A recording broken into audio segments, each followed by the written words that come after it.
자, 오늘 말씀은 우리 지난주에 이어서 어떤 사건들이 벌어지는 거냐면, 지난주에 기억하시겠지만 베드로가 위대한 신앙 고백을 했죠. 주는 그리스도시요 살아계신 하나님의 아들이십니다. 그렇게 말했을 때 예수님께서 그래 맞다 그렇게 말씀하시고 이어서 하시는 말씀이 자신의 죽음과 부활에 대해서 얘기를 했습니다. 베드로가 그 내용을 잘 이해 못하고, 아니 주님은 정말 하나님이신데 하나님의 아들이신데 죽는다니 무슨 말입니까? 그러면서 그렇게 하지 말라고 말렸고, 그랬더니 예수님께서 사탄아 뒤로 물러가라 그렇게 말씀하셔서, 진정 하나님의 아들이 이 땅에 와서 하는 일이 무엇인가 하면 십자가에 죽는 것이고 부활하는 것이다 그렇게 말씀을 하셨죠. 그래서 베드로와 그 제자들이 좀 쉽게 말하면 약간 좀 침울해졌습니다. 우리가 믿는 주님이 죽으신다니. 그 뒤에 물론 부활도 말씀하셨지만 부활에 대한 생각을 못하고 우선 죽는다는 것이 너무 크게 느껴져서 그랬는데, 오늘은 또 보면 아주 놀라운 모습을 보여주십니다. 오늘 우리 본문에 보면 엿새 후에라고 되어 있죠. 누가복음에 보면 제8일째다 그렇게 되어 있는데, 이제 셈법이 다른 것이고 날짜를 계산하는 방식이 유대인들이 계산하는 방식과 누가가 주로 대상으로 하고 있는 그리스인들이 틀려서 날짜가 약간 다른 것처럼 되어 있지만 같은 것입니다. 또 그리고 그 기간은 약 일주일쯤 뒤였다 그 얘기입니다. 그래서 예수님께서 제자들 가운데서 3명 베드로와 요한과 야고보를 데리고 높은 산에 올라갔었는데, 거기서 신기한 모습을 보게 되는 것입니다. 그 신기한 모습은 다시 말하면 예수님이 나중에 부활하고 난 다음에 그분의 모습을 저희들이 지금 미리 보는 것입니다. 또 그것은 예수님께서 이 땅에 오시기 전에 원래 하나님으로서 계실 때 그 모습을 보는 것입니다. 제자들은 이 마태복음 전체를 통해서 딱 한 번 이때 정말 예수님께서 십자가에 죽으시고 부활하고 난 다음에 그 모습을 보기 전까지는 딱 한 번 이 모습을 보는 거죠. 이 봤더니 너무 놀랍고 너무 영광스럽고 너무 좋은 것입니다. 그래서 베드로가 그런 말 하죠. 이게 정말 이게 살고 싶다. 살고 싶고 이대로 정말 이 영광 가운데 살고 싶다. 그렇게 말씀하십니다. 그런데 예수님께서는 또 금방 다시 엘리야와 모세는 떠나고 예수님 다시 원래의 모습으로 돌아오시면서 다시 산에서 내려오십니다. 그러시면서 다시 하는 말씀이 다시 한 번 더 자신의 십자가의 죽음과 부활에 관한 얘기를 또 하십니다. 그래서 이야기는 반복되어 있는 거죠. 베드로의 신앙 고백, 위대한 하나님의 아들이시다. 그럼 예수님께서 십자가의 죽음과 부활을 말씀하시고 다시 또 새로운 원래 예수님의 모습, 진짜 모습, 그 영광스러운 모습을 다시 한 번 더 보여주시고, 또다시 또 예수님께서 십자가의 죽음과 부활에 관한 말씀을 하시고, 이렇게 반복됨을 해서 오늘 이 본문이 우리에게 주는 핵심 메시지는 뭐냐면, 예수님께서 십자가에 죽으시지만 그것은 그분이 약해서거나 또는 힘이 없어서거나 자기의 사역이 실패해서가 아니라 원래 그분이 가지고 있는 그런 신적인 모습, 영광된 모습을 가지고 있지만 하나님의 뜻에 따라서 우리 모든 인류의 죄를 위하여 죽으신다는 사실을 그 두 개를 같이 보여주는 것입니다. 그래서 제자들은 자기들은 예수님께서 이 땅에 오시고 난 다음에 인간적 모습을 보고 그분을 만났죠. 만나고 뭔가 기적과 말씀을 통해서 이분이 굉장한 신적인 존재다 그걸 느끼긴 하지만, 또 고백도 하긴 하지만 그런 모습을 한 번도 실제로 보지는 못했습니다. 그래서 예수님은 그들에게 자신의 정말 영광스러운 모습을 한번 보여줄 필요가 있는 거죠.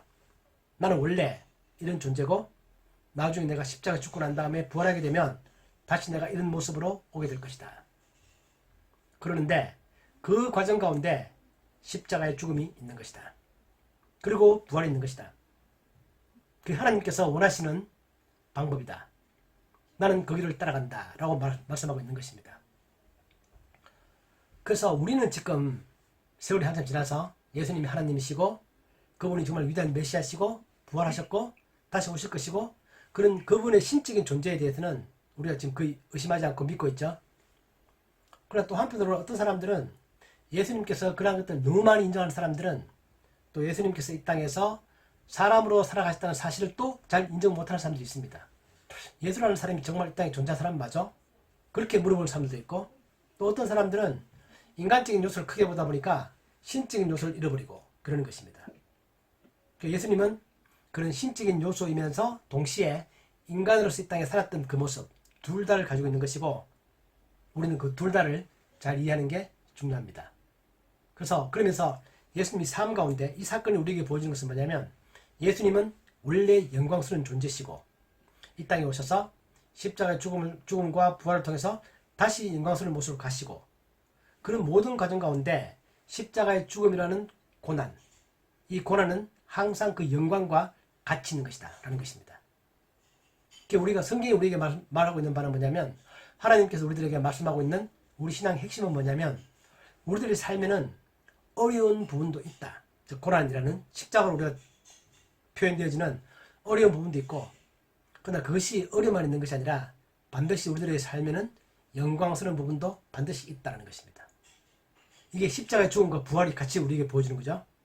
또 예수님께서 오늘 본문을 통해서 그분의 영광스러운 모습, 또 십자가의 죽음, 또 영광스러운 모습, 이 모든 것들을 반복해서 보여주는 것은 그 예수님의 삶 가운데 또 우리들의 삶 가운데서도 항상 그러한 고난과 영광이 함께 있는 것이다 라면서 보여주는 것이 이 본문이 우리에게 주는 중요한 메시지입니다. 오늘 사건을 보면 예수님이 산에 올라가셨죠.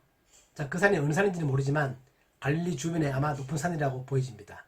산이 몇 개가 있습니다. 올라가는데 올라오고 난 다음에 그래서 올라가 봤더니 그렇게 놀라운 모습으로 바뀌면서 그게 누구랑 같이 있는 거냐면 모세와 엘리야가 같이 있습니다. 제 아들의 머릿속에는 엘리야와 모세는 아주 옛날 사람이죠. 그건 또 다 죽었던 사람들입니다. 우리가 알고 있는 지금 엘리야는 죽음을 보지 않고 그냥 하늘로 올라갔죠. 그 성경에 나와 있는 죽음을 경험하지 않고 바로 하늘로 올라간 사람이 에녹과 엘리야 두 사람인데 모세 같은 경우도 성경에는 명확하지 않지만 사람들은 모세도 아마도 엘리야처럼 죽음을 보지 않고 하늘에 갔을 것이다. 그렇게 해석도 많이 합니다. 근데 그런 사람들인데 그 두 사람이 의미하는 바는 뭐냐면 모세는 율법의 대명사죠.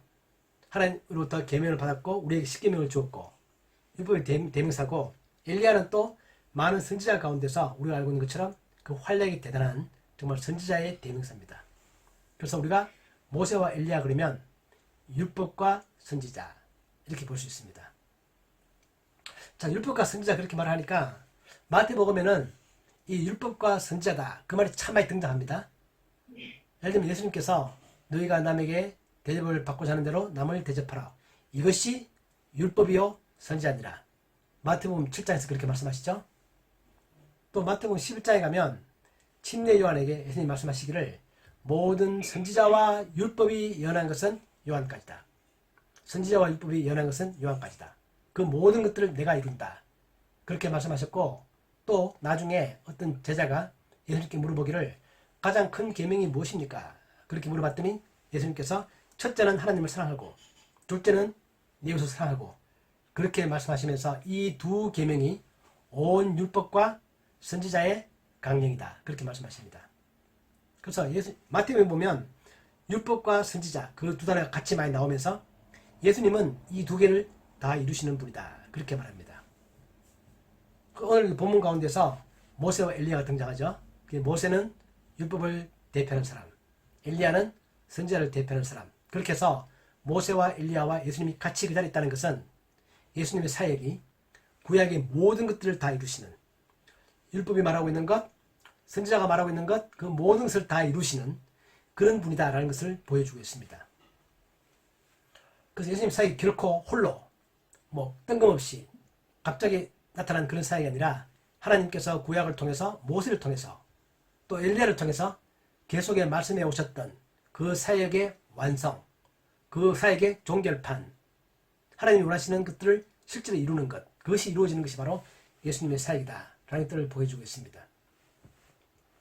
또 모세와 엘리야는 말세가 되면 하나님의 심판의 때가 되거나 또는 예수님이 재림의 때가 되면 반드시 다시 오게 되는 그 두 사람으로 그렇게 성경에 보면 표현되어 있습니다. 요한계시록에 보면 11장에 보면 이런 말이 있습니다. 내가 나의 두 정인에게 권세를 준다. 그 두 사람은 두 감람나무고 또 다른 말로 하면 두 촛대다. 그렇게 말하면서 그 두 사람이 하나님의 사역에 대한 심판, 믿지 않는 사람들에 대한 심판, 또 하나님의 사역에 대한 완성 이런 것들을 보여주는 두 정인이 있다. 그렇게 말하면서 그 두 정인을 묘사하기를 뭐냐면 요한계시록 11장에 그들은 권능을 가지고 예언을 하는 날 동안 비가 오지 못하게 하고 이렇게 말하는데 그 비가 오지 못하게 한다. 그 말을 들으면 우리가 누구 생각이 나는 거냐면 엘리야 생각이 나는 것입니다. 엘리야 때 그렇게 말했죠. 3년 동안 비가 없다가 그런 일이 있었죠. 또 그리고 또 권능을 가지고 물을 피로 변하게 하고 물을 피로 변하게 하는 것 누구 생각이 나죠? 모세입니다. 모세 10가지 제안 가운데서 이집트 나일강을 피로 물들게 했던 그런 것들을 행하는 그런 하나님의 두 선지자가 등장한다 라고 말하고 있는데 그 두 사람 역시 모세와 엘리야와 같은 그런 일을 하는 것이고 그 두 사람이 언급된다는 것은 이제 예수님께서 오실 예수님 마지막 때 종말 그때가 가까웠다는 것을 말하고 있는 것입니다. 우리가 신학적으로 보면 종말이라는 것은 예수님이 초림과 재림 사이 전체 기간을 다 종말이라고 부릅니다. 그러니까 전 역사 가운데서 하나님께서 계속 말씀하시다가 드디어 그분이 메시아가 이 땅에 오시는 초림 또 그리고 30년 동안 생활하시고 성천하시고 난 다음에 지금 우리가 살고 있는 이 시간들 또 다시 재림의 때 그렇다면 이 초림과 종말 그 전체 기간을 성경은 종말의 때다 그렇게 부릅니다. 근데 그런 때가 예수님이 오시다는 사실은 바로 모세와 엘리야가 같이 있다는 사실은 그러한 것들을 보여주고 있는 겁니다. 그러면서 이 세 분이 거기서 무슨 얘기 했을까요? 때가 됐습니다. 본문에 보면 우리 마태복음에는 그 말의 대화의 내용 나와 있지 않죠?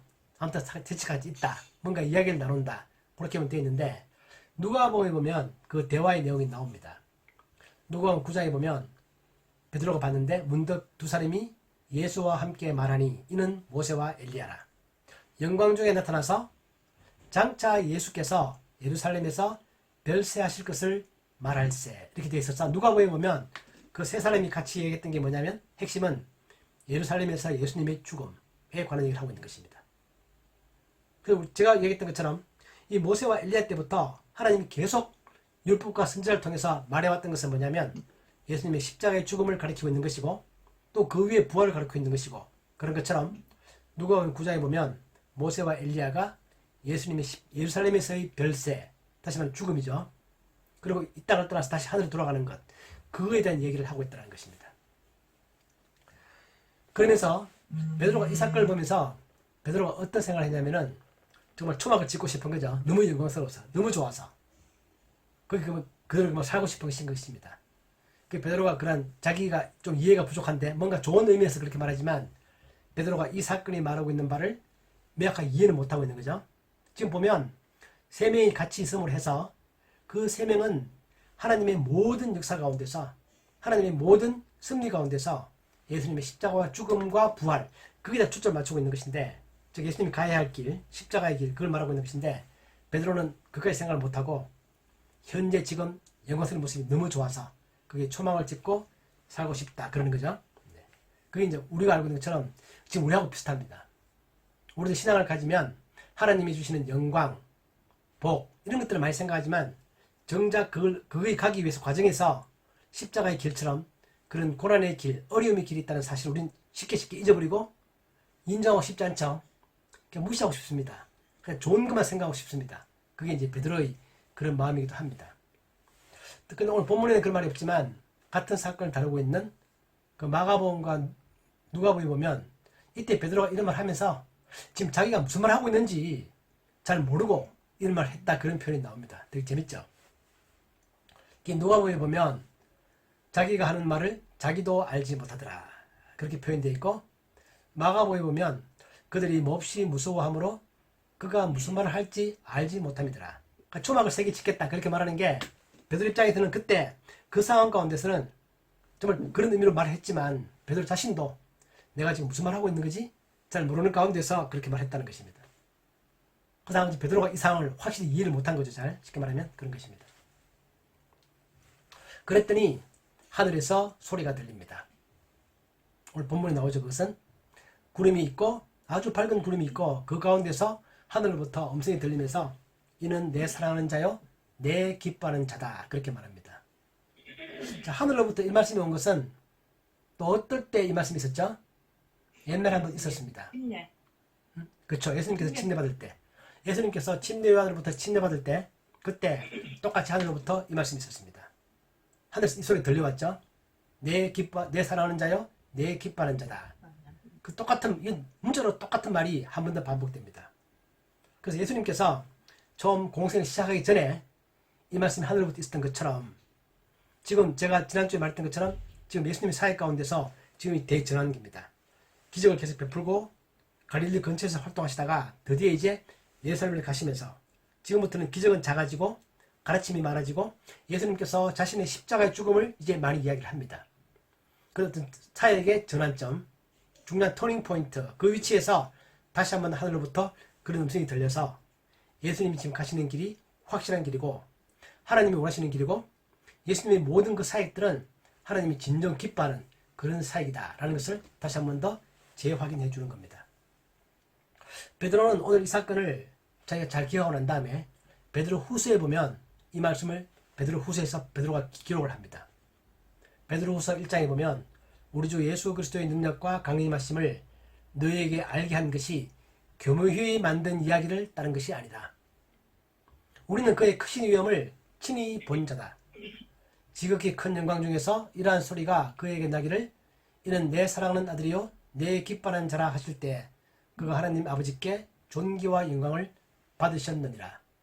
그렇게 베드로가 베드로 후서에 자기가 본 이 사건들을 기록하면서 그때 이 산상에 이 변화 산상에서 자기가 봤던 그 모습 가운데 하나님이 말씀하셨던 것을 자기는 분명히 기억한다. 또 그것을 다시 한번 여러분들에게 자기의 편지를 읽는 사람들에게 그 말씀을 확실히 하고 싶어 하는 것입니다. 그러면서 하나님께서 그때 이는 내 사랑하는 자요 내 기뻐하는 자다 그렇게 말하면서 너희는 그의 말을 들을지니라 이렇게 한 번 더 반복하십니다. 즉 너희들은 예수님의 그 말씀을 들어야 한다라는 겁니다. 이 말씀이 주는 의미는 뭐냐면 예수님의 이 말씀의 모든 권위가 모세와 엘리야 때부터 계속 해왔던 하나님의 말씀 가운데서도 최종적인 권위를 가지고 있는 그런 말씀이다라는 것을 지금 예수님이 하나님께서 확인을 시켜주고 있습니다. 너희는 그의 말을 들어라. 즉 예수님이 하시는 말씀이 최종적인 계시의 완성이다. 그렇게 말합니다. 그럼 이 말씀은 모세가 신명기에서 했던 그 말씀을 다시 한 번 더 반복하는 건데 모세가 신명기 18장에 보면 이렇게 말합니다. 내 하나님 여호와께서 너희 가운데 너희 형제 중에서 너를 위하여 나와 같은 선지자 하늘을 일으킬 것이다. 너희는 그의 말을 들을지니라. 모세도 이미 그렇게 예언했죠. 모세가 신명기 18장에서 예언했던 너희는 너희 가운데 나와 같은 선지자가 나타날 것인데 너희는 그의 말을 들어야 한다. 그렇게 말했고 오늘 하나님께서 모세의 그 말을 받아서 오늘 여기서 바로 예수가 바로 모세가 말한 그 선지자다. 너희들은 그의 말을 들어야 한다라고 이렇게 다시 한 번 더 재확인해 주는 것입니다. 이러한 저의 해석이 억지로 보이십니까? 그렇지 않죠? 이게 물론 저의 해석이 아니고 성경을 연구하는 많은 신학자들이 해석한 것을 제가 정리한 것이고 또 실제로 성경을 보면 하나님은 원래 뭔가 말씀하시고 나중에 그것을 다시 한 번 더 반복하면서 확인시켜주는 그런 식으로 하나님의 말씀을 많이 하십니다. 우리는 그 말씀을 들으면서 하나님의 모든 약속들이 그냥 지나가는 것들이 아니라 그냥 쉽게 하는 얘기들이 아니라 아주 간단한 얘기 같지만 그 얘기 가운데 반드시 미래에 뭔가 이루어질 일이 있고 그 일 가운데 하나님의 놀라운 섭리가 그 가운데 있고 하나님의 모든 약속들은 반드시 이루어진다라는 것도 우리가 확인할 수 있는 그것이 성경이 가지고 있는 권위입니다. 하나님 말씀하는 권위고 그런 것들이 성경에는 아주 많은 곳에서 일어나고 있다는 것입니다. 제 아들은 이걸 봤을 때 이 말씀 들었을 때 반갑고 멋있고 좋다 그게 아니라 어떤 느낌이 드는 거죠? 오늘 본문에 보면 무서워합니다. 두려워합니다. 이건 역시 성경에 많이 등장하는 것입니다. 어떤 사람들이 신적인 존재를 만났을 때 어떤 신적인 권위를 느낄 때 사람들이 느끼는 것은 두려움입니다. 무서운 거죠. 경외심과 아울러 무서움을 느낍니다. 이 성경에 많이 등장하죠. 모세도 처음에 시내산에서 하나님의 모습을 처음 들었을 때 그는 두려워합니다. 또 베드로도 예수님 만나서 예수님께서 깊은 데로 가서 그물을 던져라. 그렇게 말하고 난 다음에 그물을 던졌더니 많은 고기가 잡혔다. 그때 베드로는 예수님의 신성을 느낍니다. 그래서 베드로가 또 똑같이 말하죠. 누가복음에 보면 시몬 베드로가 이를 보고 예수의 무릎에 엎드려 나는 죄인입니다. 나를 떠나소서. 무서운 것입니다. 그런 것처럼 오늘 이 사건 가운데서도 제 아들은 두려움을 느낍니다. 그랬더니 예수님께서도 위로를 하십니다. 이 두려워하고 위로하는 이 패턴도 성경에 많이 반복되는 패턴입니다. 신적인 존재를 만났을 때 사람들은 두려움을 느끼고 그럴 때 다시 한 번 더 그 신적인 존재는 위로를 주고 두려워하지 마라. 그렇게 말하는 거죠. 오늘 본문에도 보면 제 아들이 듣고 엎드려 심히 두려워하니 예수께서 나와 그들에게 손을 대시며 이르시되 일어나라 두려워하지 말라 그렇게 말씀하시고 요한 계시록 1장에도 보면 사도 요한이 환상 가운데서 예수님의 모습을 봅니다. 또 그리고 신적인 존재를 봤을 때 사도 요한이 무서워서 엎드립니다. 그럴 때 또 예수님께서 사도 요한을 위로하십니다. 요한계시록 1장 내가 볼 때 그의 발 앞에 엎드려져 죽은 자가 같이 되매 그가 오른손을 내게 얹고 이르시되 두려워하지 말라 나는 처음이요 마지막이다. 그러니까 우리는 신적인 존재를 뭔가 만나고 싶죠. 그러니까 정작 만나면 두려움을 느낍니다. 인간이 느끼는 그런 두려움이죠. 그런데 그럴 때 그분은 또 우리를 계속 두려워하는 채로 남겨두는 게 아니라 우리를 위로하셔서 다시 한 번 더 그분에 대한 어떤 사랑과 친근감을 다시 한 번 더 느끼게 해주시는 이제 그런 분이십니다. 그래서 그랬더니 그 다음에 다시 이제 엘리와 모세는 사라지고 예수님만 딱 보이는 거죠. 보이면서 다시 한 번 더 예수님께서 평범한 원래의 모습으로 돌아오십니다. 이게 우리가 오늘 볼 사건 전체의 얘기들이죠.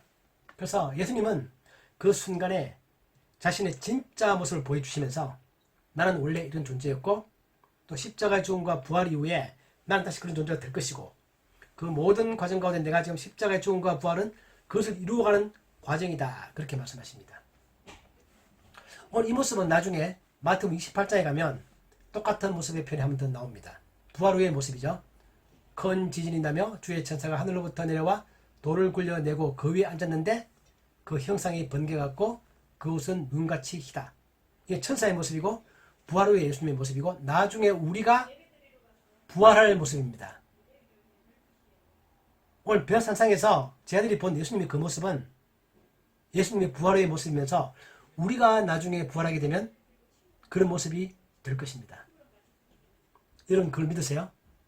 아멘. 여러분 사시면서 내 삶 가운데 내가 지금 이 땅에서 살아가는 이 모습은 일시적인 모습들이고 즉 짧으면 60년 길면 제가 항상 강조하는 것처럼 100년 이 삶을 살고 있지만 이 100년의 삶이 우리 이 땅에 살아가는 짧은 세월이지만 그 뒤에 우리에게 영생이 있고 그죠?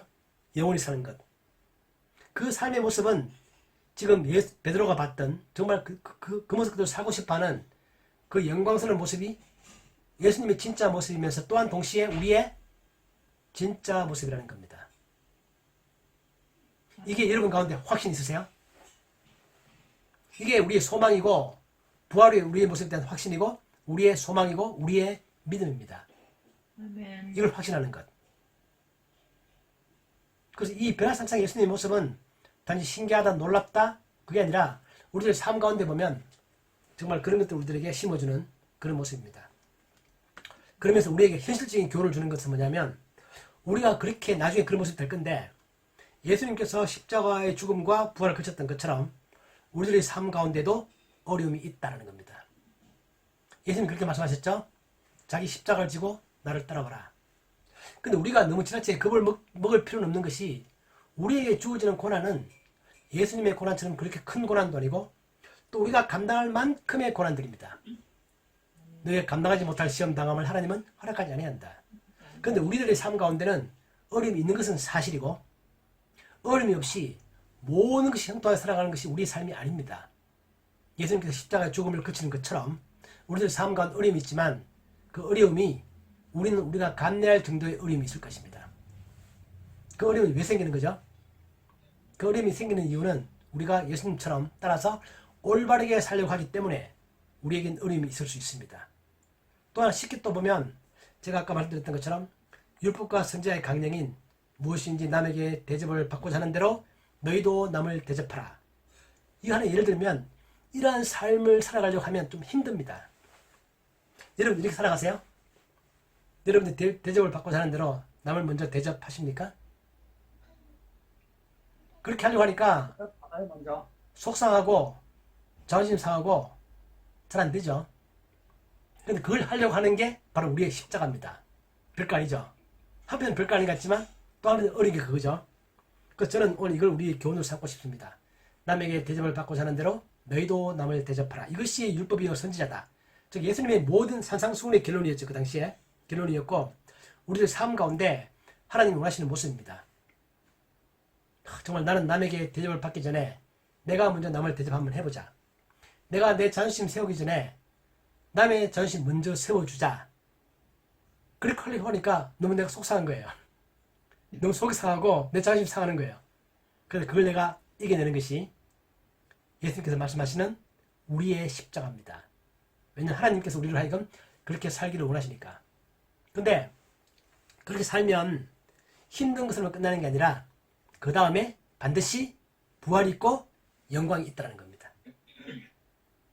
그 예수님께서 그런 삶을 살았던 것처럼 우리의 삶도 그렇게 구성되어 있습니다. 우리가 이 땅에 태어나서 살아가는 모든 과정 가운데서 우리가 불법과 타협하지 않고 올바르게 살고 또 하나님께서 원하시는 그런 남을 먼저 인정하는 이웃을 내 몸처럼 사랑하는 그런 삶을 내 가족 가운데서 먼저 배우자끼리 부모 자식끼리 또 직장 나가면 직장 동료에서 내가 만나는 모든 사람들에 대해서 내가 그러한 마음을 가지고 살아가는 것, 그 우리 지난주에도 우리가 그런 결심을 했었죠.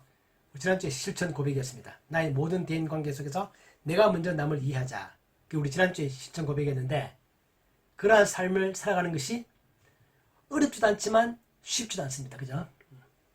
그걸 우리가 한번 해보는 것입니다. 그게 우리의 십자가입니다. 우리가 그렇게 해야 될 이유는 뭐냐면 우리의 삶 가운데 진정한 영광이 있기 때문이다. 그걸 우리에게 보여주기 위해서 예수님께서 오늘 변화산상에서 자기 제자들에게 자기의 진정한 영광의 모습을 보여주는 것입니다. 바울이 고린도후서 4장에서 이런 말하죠. 우리가 잠시 받는 환난에 경한 것이 지극히 크고 영원한 영광에 중한 것을 무거운 것을 우리에게 이루게 한다. 우리가 받는 환난은 작은 것이다. 우리가 받는 영광은 큰 것이다. 두 개의 비교가 안 된다. 그렇기 때문에 우리는 우리가 주목하는 것은 보이는 것이 아니고 보이지 않는 것이다. 보이는 것은 잠깐이고 보이지 않는 것은 영원하다. 보이는 게 뭐죠? 현재 우리의 모습입니다. 베드로가 봤던 것은 자기가 평소에 봤던 모습은 예수님의 모습이죠. 보이는 것입니다. 그러나 보이지 않는 것은 오늘 변화산상에서 봤던 잠깐의 그 모습, 우리의 영원한 우리들의 영생의 우리의 삶의 모습, 그것이 현재는 우리 눈에는 보이지 않는 것입니다. 그러나 그것은 영원하고 훨씬 더 큰 것이다. 그 전에 우리들의 삶 가운데는 작고 가벼운 환난이 있다. 성경이 그렇게 말하고 있는 거죠. 그 사건 가운데 보면 우리 오늘 이 본문을 통해서 우리가 받을 수 있는 교훈은 바로 그런 것입니다. 우리 이런 걸 가지고 있으면, 이걸 확실히 이해하고 있다면 하면 우리는 항상 소망을 가질 수 있는 것이고 우리는 항상 희망을 가지고 있는 것이고 우리에게 주어지는 작은 역경들을 충분히 이겨낼 수 있는 그런 힘과 용기를 또 우리가 위로를 받을 수 있는 그런 말씀이 되는 것입니다. 자, 우리 이러한 은혜가, 이러한 복이 우리 모두 예수마을교회 우리 모두에게 차고 넘치기를 예수님의 이름으로 축복합니다. 아멘. 하나님 아버지, 오늘 정말 예수님께서 변화산상에서 제 아들에게 잠깐 동안 진짜 예수님의 모습을 보여주신 것을 참으로 감사합니다. 또한 그러한 것들을 성경에 기록하셔서 우리로 하여금 지금 우리가 눈으로 보지 못하지만 영원하고 크고 놀라운 영광이 우리들의 삶 가운데 있음을 다시 한번 알게 해주시니 감사합니다. 우리가 항상 그러한 소망을 가지고 현실적인 삶 가운데서 우리가 겪는 작은 어려움과 작은 환난들을 잘 이겨내고 이길 수 있는 저희들이 되게 해 주옵소서. 정말 내가 대접받고자 하는 대로 먼저 남을 대접하는 그것이 힘들고 어렵더라도 그러한 삶을 살아내는 저희들이 되게 하여 주옵소서. 예수님의 이름으로 기도하옵나이다. 아멘. 아멘.